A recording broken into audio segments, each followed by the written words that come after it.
let's talk about delts.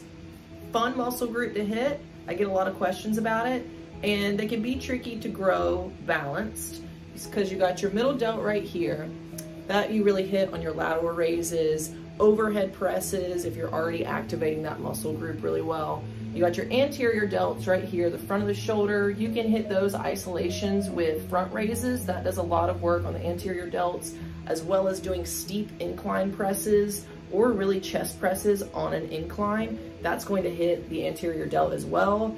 As it turns out, the front and middle delts respond better to a little bit heavier weight than the rear delts. Not super low weight. You really want to get a lot of blood flow in there to get them to grow, but they respond to lower weight, to lower volume better than the rear delts. The rear delts, you want to hit high volume sets. You want to get a lot of blood pumping there. And that's because of the difference between the fast versus slow twitch muscles, also the size and just the structure of the muscle overall. So again, for the anterior and middle delts, do not neglect your overhead presses. You want to do steep incline presses using a dumbbell or a barbell. Machines are going to hit them too. The reason why I prefer dumbbells or barbells is because it ensures that you're growing balanced. It's going to be really obvious when you're using dumbbells if one's here and one's here when you're pushing the weight up. That shows that either you have some sort of tightness in the upper body, possibly an injury, or just an imbalance in the muscle growth. So this video is going to be all about the rear delts though. So I'm going to show you guys 3 exercises that I have personally used to grow my delts the best. And a lot of it comes down to the focus. So you can do any of these exercises I'm about to show you. And if you're not keeping your mind's eye on the rear delt, you can fly through them and not even work your rear shoulders. So it's all about keeping your mind on the muscle group you're working. And if you don't, a lot of times things like the traps will take over, you know, even the triceps will take over on a lot of them. So we really got to keep that focus when we're working the rear delts. Now let's break down a few exercises that have helped me tremendously that I know are going to help you too for growing the rear delts. So let's begin with the face pulls using a rope on cables. You want these to be slow and controlled, and most of all, you want to have your mind on your rear delt. Picture that muscle. You also want to know that your body is locked in, so embrace your core, keep your body completely still, only moving your arms with your chest up towards the ceiling. Keep your elbows high and allow yourself to stretch between reps. So when you release the rope in front of your face, you want to feel that stretch in your rear delt and then bring your elbows to the sides of your head and really squeeze. Once you get to the top of each rep and your hands are beside your face, you want to really squeeze the rear delts. So pause for a couple seconds if you need to and really make that mind-muscle connection. You might notice your traps taking over. Once you get to the top of each rep and your hands are beside your face, you want to really squeeze the rear delts. So pause for a couple seconds if you need to and really make that mind-muscle connection. You might notice your traps taking over. If this happens, you need to reset. So let go of the weight, retract your shoulder blades, and once the blood is out of your traps, go back to working the rear delts with your shoulder blades retracted.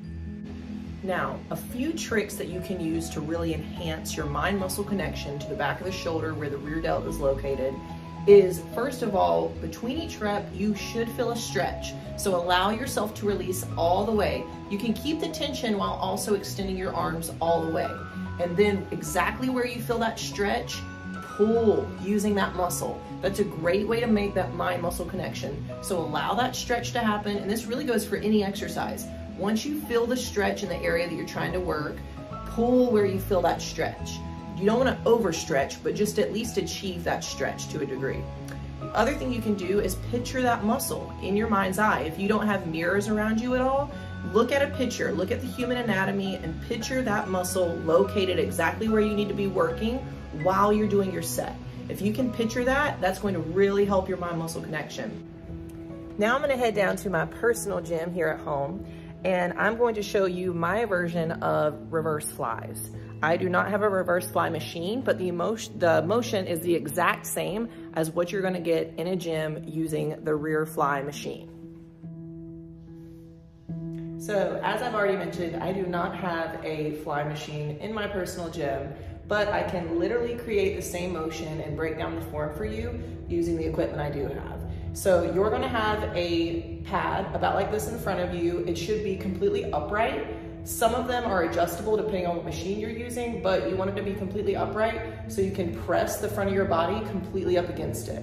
You don't want your butt to be shifted back on the seat. You want to be completely neutral with your spine so you're sitting upright. And like I said, use the pad. You can push into the pad using your whole torso. And then, as I mentioned before, you don't want your elbows to be dropping on reps. You want to keep your elbows nice and high, and you want your arms to be positioned about like that. So you don't want them to be locked out. You don't need them to be this bent. So keep them right here, almost all the way straight, but to where there's a little curve right here in the elbow. So you want to keep them stiff. You don't want them to get flimsy. Keep them in that same place in space throughout your entire rep. So it's going to be like this. You're not going to start drooping. You're going to keep them like this through all of your reps. And the other note I want to mention is you want to retract your shoulder blades before you do this. So you want to roll your shoulders back and then keep your erectors all the way up to the bottom of your traps, squeezed against your spine so you're locked in. And that way nothing is moving but your arms to contract your rear delts.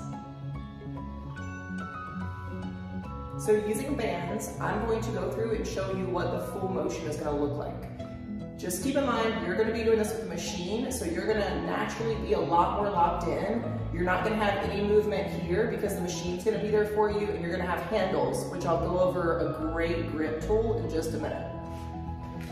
So if we break down the full motion, I'm completely pressed up against the pad with a neutral spine. My shoulder blades are going to retract. My elbows are going to stay high. I'm going to look forward and relax my neck while also keeping my shoulder blades retracting.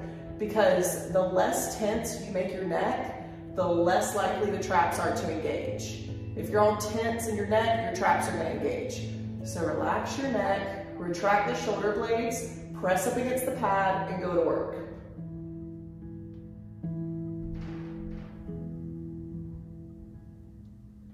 You want to stop at the top of each rep, keep your mind on your rear delts just like you did on the other exercise.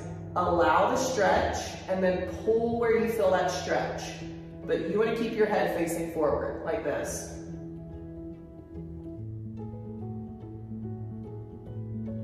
You can also get a really powerful workout doing these single arm. I went through about a year phase where my traps were taking over everything, so I had to do these. And what I did is I pressed my front delt into the seat. I positioned myself to 1 o'clock. So I have my front delt pushed into the seat, position my hips towards 1 o'clock, and I don't even move the top of my arm, like my bicep or my tricep. All I do is extend the weight to the side. Now this is single arm. So you're gonna keep your elbow high and just move your forearm to the wall beside you.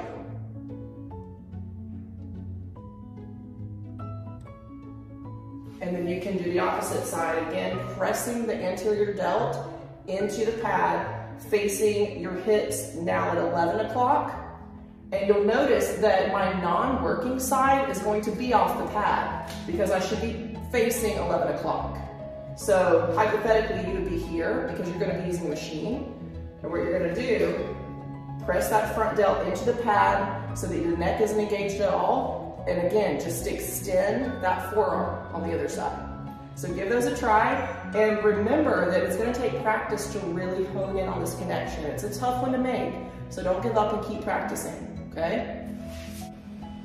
So the cool thing from having an at-home gym is you get to walk out of your grungy gym and just walk right upstairs back into your office. It's really cool. So I'm going to use this opportunity to show you some powerful grip tools that you can use for your reverse flies. These apply if you're using a machine or dumbbells. So if you're using bands, you can't really do this, but for the machine, we'll start there. You don't need to have your hands death gripping the machine. You don't need to have them on the inside. I would actually open your hands or at least grip them loosely and push the weight out with the sides of your hands. So that's going to make sure that your arms aren't taking over the movement, so you can have your hands kind of open and move the weight to either side. And so that way it's all in your delts. Now, if you're using dumbbells and you open your hands, you're obviously gonna lose them. So what you can do is still keep your hands on the outsides of the dumbbells, so that way, as you're pushing the weight to either side, you're gonna activate the delts a lot easier by using the outside of your hands. And that's gonna be especially important for this next and last exercise that I'm gonna show you. So this was a video tutorial that I made for a couple clients because they were having a really difficult time connecting to their rear delt. So I hope you find this as helpful as they did. This is our last exercise we're gonna go over today. So let's check it out. First, I'm gonna show you the position and then I'll walk you through the visual cues that I use. So you wanna have your feet wide, you wanna be sitting on a chair. This is why I'm saying you can do this from home as long as you have some dumbbells. And you want your feet to be so wide and grounded that when you hinge forward, you can completely rest your anterior delts, the front of your shoulders, completely on your legs to where you're not holding your torso up at all. So you're not activating your core at all. I'll back up a little bit. You'll completely release over your legs like this. You wanna make sure your arms are hanging, like that's how released you are. And then from there, you're gonna do this. You're gonna take the dumbbells and you're gonna move them straight out. And I'm gonna change the angle so you can see it a little better. But what you wanna picture, remember, you're completely released here, your arms are straight out. If you hit it from this angle, it looks like this. You're completely limp over your legs. You wanna have your elbows up here so that there's a 90-degree angle right here between your arm and your torso. So you're laid over, elbows out, and all you're gonna do is move your forearms to activate your rear delts. Like so. So when you have weights in your hands, it's gonna look like this. That's how simple the movement is. But the tricky part is most people, they wanna think lifting the weights up, which that's what we're doing, we're lifting the weights up. But if you can think instead of pushing the outsides of your hands to the walls beside you and locking your elbows out at the end and then coming back, there's no way your rear delts aren't going to be activated. And so this is what it will look like completely done.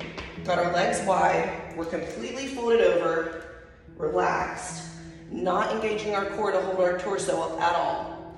We got our elbows up at a 90-degree angle, but notice we're not pulling our arms off of our legs. We're still completely released. And then we're gonna push the outsides of our hands to the walls beside us. And this is how simple the motion is. So when you get out to the outside, you wanna hold it. And then when you come here, you don't wanna release the tension. As soon as you feel the tension release, think about pushing the outsides of your palms back to the walls beside you. And it might take a good 5 or 6 reps to feel this, but once you do, stay in it. Once you feel the burn, stay in it because that's where the growth is gonna happen. And there you have it. Rear delts, as simple as that. Go work them.